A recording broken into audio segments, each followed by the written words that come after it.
Good afternoon. It's Saturday. Normally, I do this on a Friday, but yesterday was just so jam packed with stuff going on that I did not set enough time aside to do what $5 in the world, which is the book project I'm working on, collecting stories and sayings of my father and uh, and how they impacted his life, how they impacted those around him, and what it taught me, my brother, and other people about how to approach life in a way that's fulfilling, that makes life fulfilling, exciting, and full of meaningful pursuits. I think that's the goal we all have, is to have meaningful pursuits. We desire connection. We want to feel like we're alive, like things are going on, and it is exciting. My dad personified that, and anyone that knew him would say the same thing about him. And so I thought that these sayings, and I know that these sayings were the things he would tell himself and he would tell us and other people to keep our head, keep our head in the game, because mentally engaged in what it is it take, because to move forward with that kind of energy and that kind of purposefulness, a lot goes on. The way a lot of how our life turns out starts with how we think about it, how we feel about it before we even do anything about it.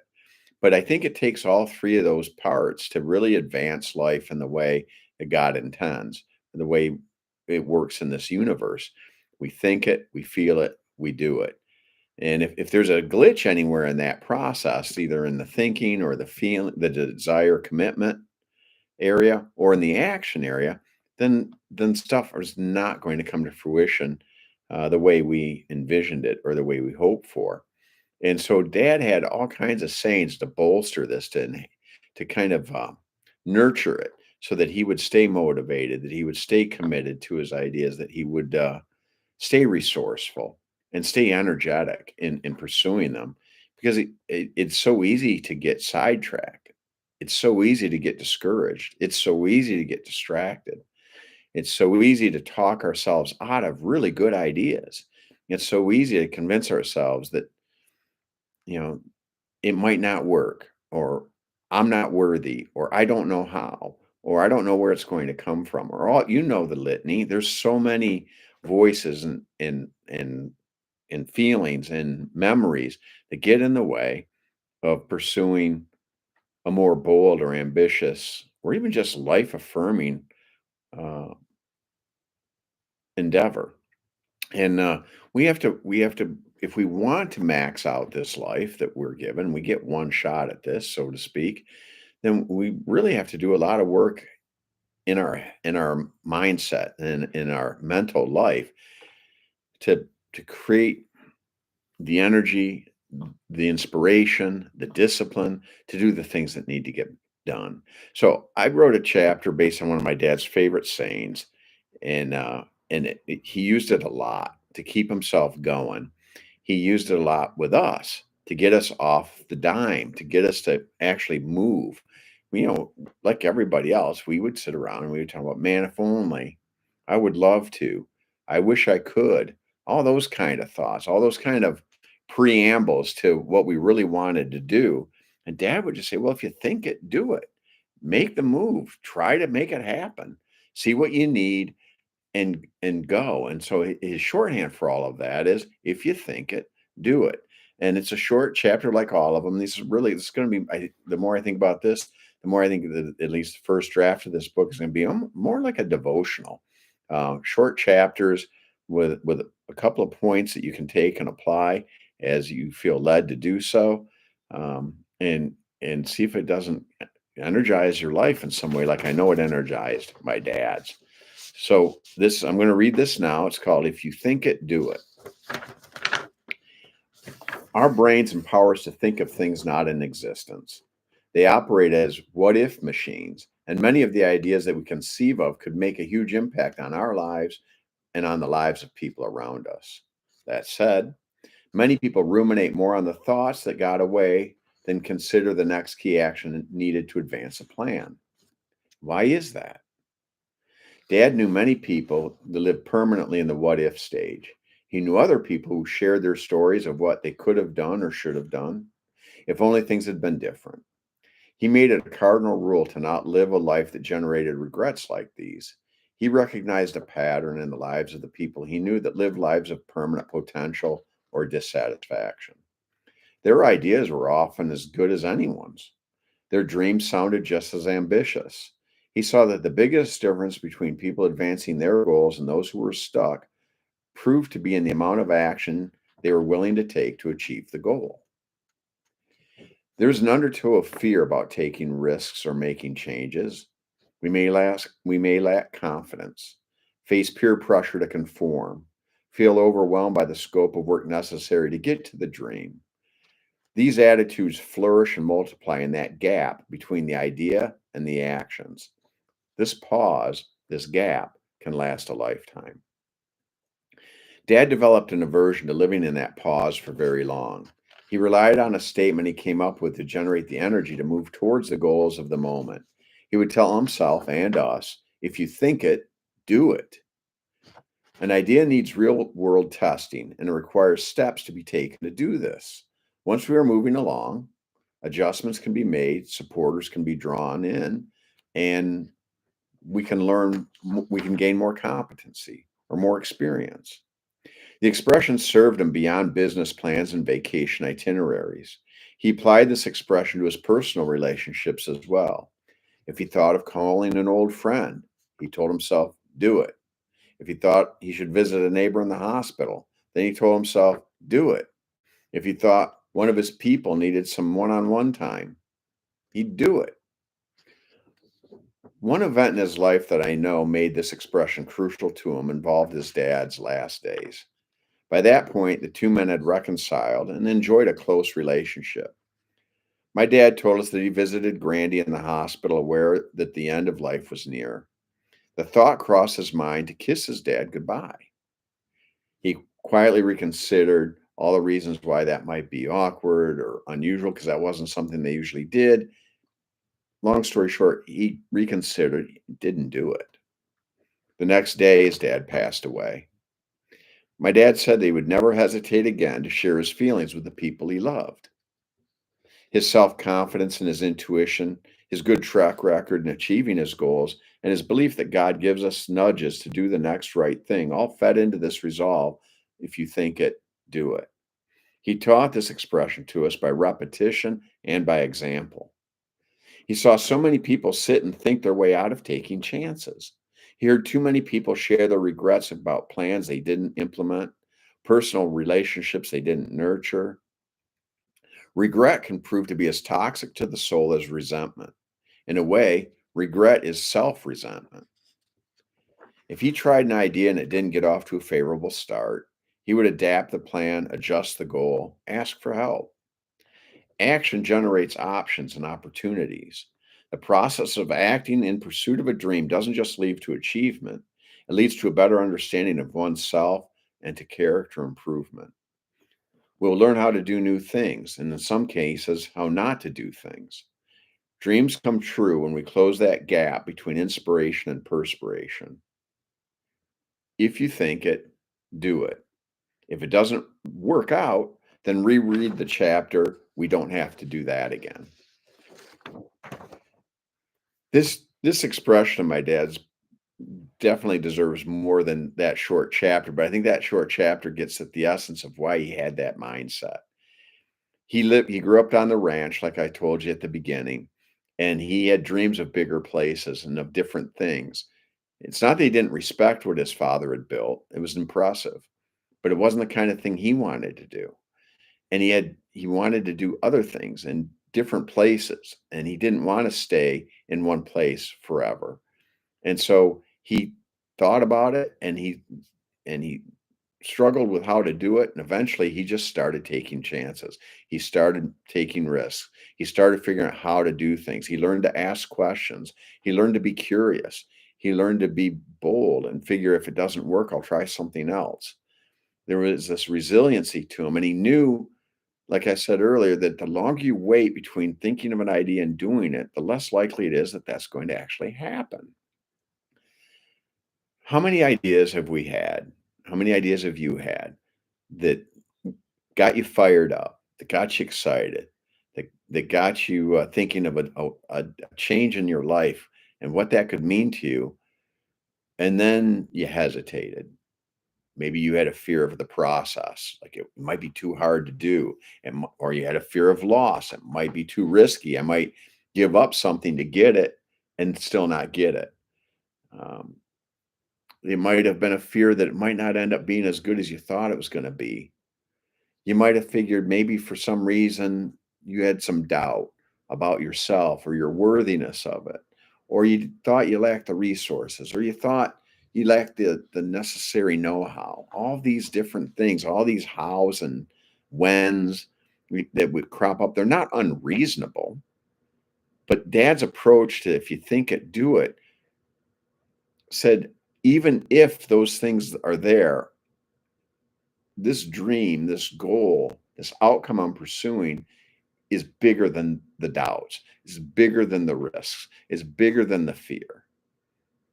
And that's the challenge. And that's why I like this expression so much. If you think it, do it. It it it's it tells us those thoughts are there for a reason. And once we test them against our moral code and our values, as a Christian, for example, you test them against scripture. Is this something God would approve of? Is this something that there's a chance God would be okay with?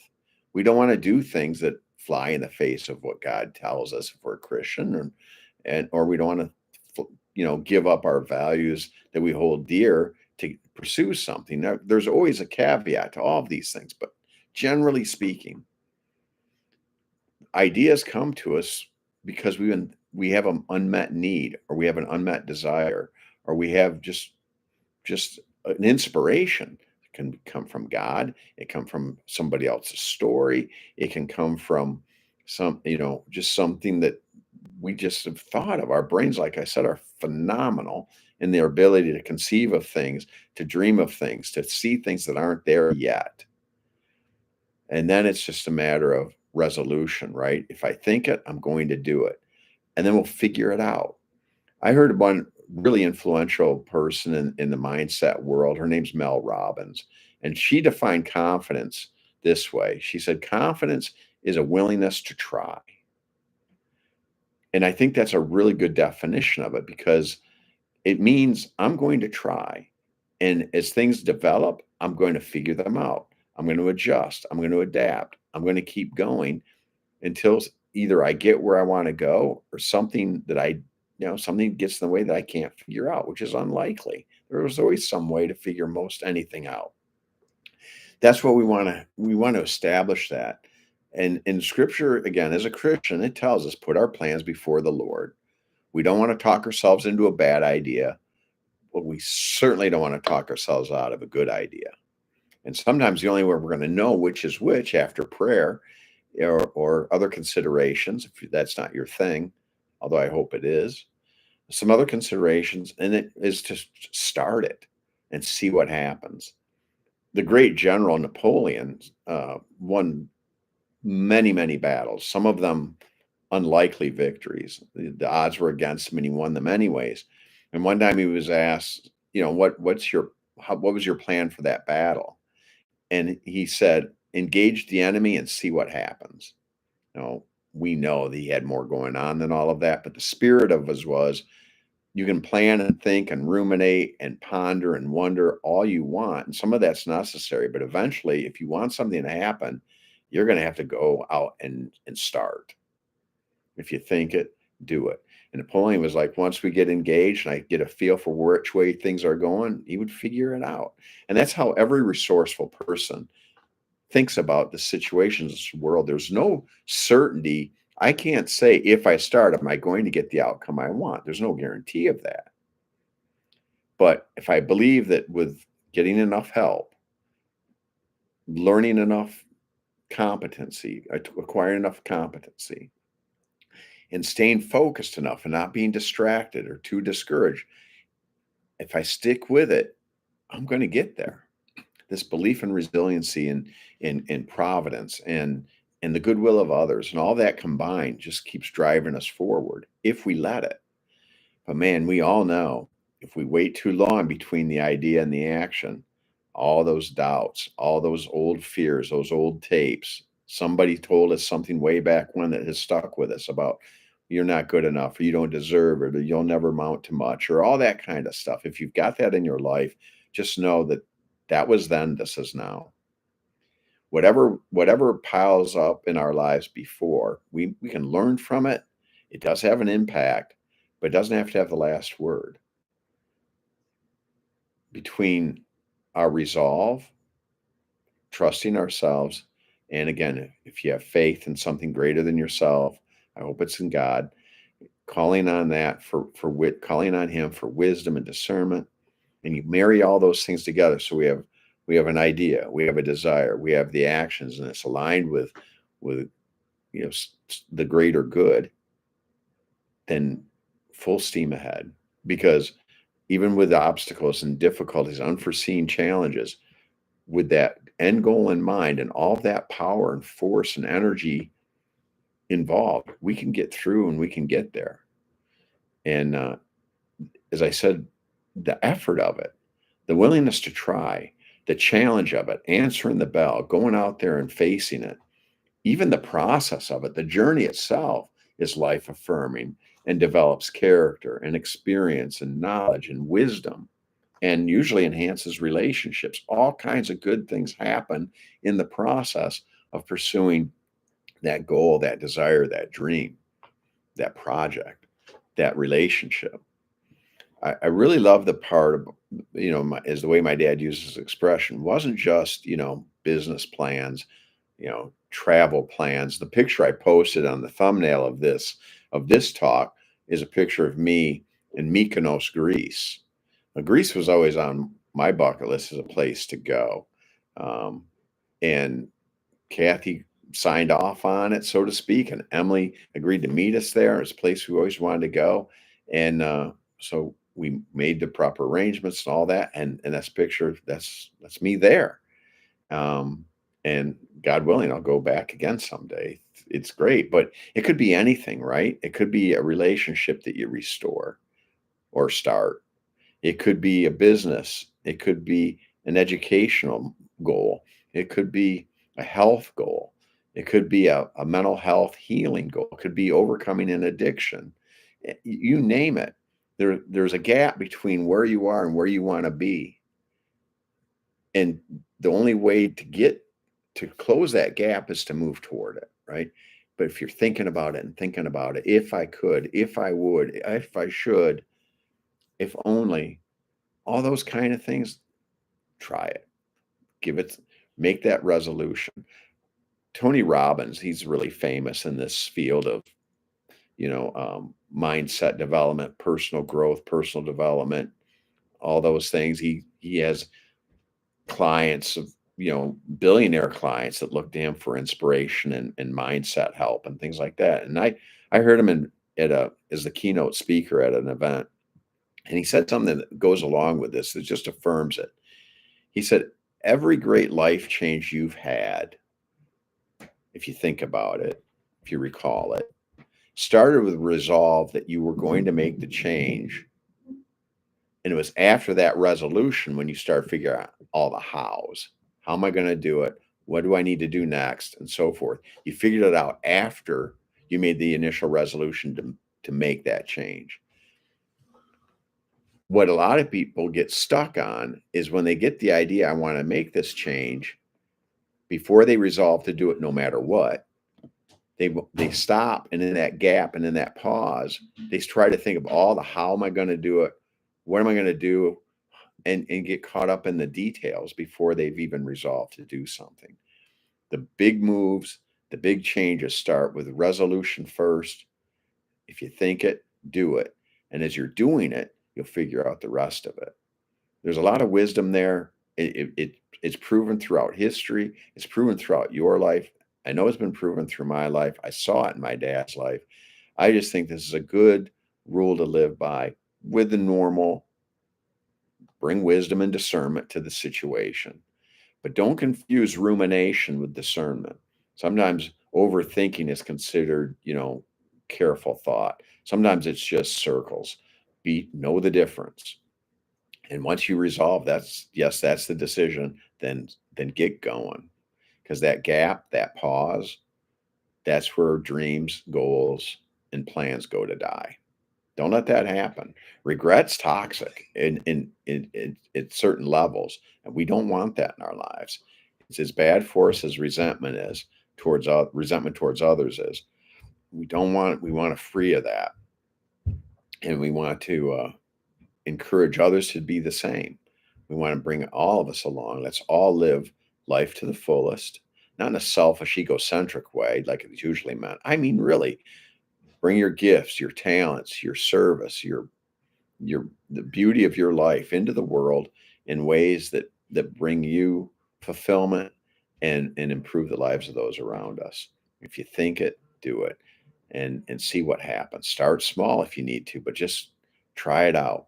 Make that phone call, write that note, draw up that business plan, fill out that application, you know, get yourself out there and trust the Lord with the difference. I hope this is helpful. I know it is. I hope you apply it and see what happens with it. And I look forward to your comments, your thoughts, your feedback going down the road after you've had a chance to check this out. And I'd love to hear as it go if you apply it to your own life, and let me know what happens when you do. And if you think there's gaps in it, there's problems with it, or if you have any critique of it, feel free to share that too. This is one man's life and the impact he had on others, and uh, and I'm passing it along for your consideration. Thanks again for watching and for commenting. Please like and share and subscribe. The more, the merrier. And I look forward to talking to you next week. I will fully expect to be here on Friday next week and looking forward to it already. Thanks again.